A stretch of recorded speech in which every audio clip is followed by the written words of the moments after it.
Hello everyone, আজ বানাচ্ছি আলু দিয়ে বড় সাইজের কাতলা মাছের দই কাতলা। তার জন্য কাতলা মাছ ফ্রাই করে নিয়েছি, একটা মিহি পেস্ট বানিয়ে নিয়েছি, আর ডুবো ডুবো করে আলু লাল করে ভেজে সরিষার তেল, গোটা জিরে আর বড় এলাচ ফোড়ন দিয়ে দুটো পেঁয়াজ, কাজু বাদাম, রসুন, কাঁচা লঙ্কা, আদা একসাথে পেস্ট করে দিয়ে দিয়েছি। তারপরে হলুদ, জিরে, লঙ্কা, ধনে পরিমাণ মতো দিয়ে ভালো করে নাড়িয়ে চাড়িয়ে নিতে হবে।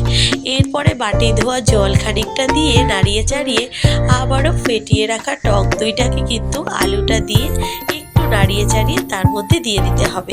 দিয়ে ভালো করে কষিয়ে নিয়ে সামান্য পরিমাণে চিনি দিয়ে দিতে হবে। এরপরে দেখো কত সুন্দর কালার এসেছে। একটু জল গরম করে পরিমাণ মতো জলটা দিয়ে দিতে হবে আলুটাকে সেদ্ধ হওয়ার জন্য।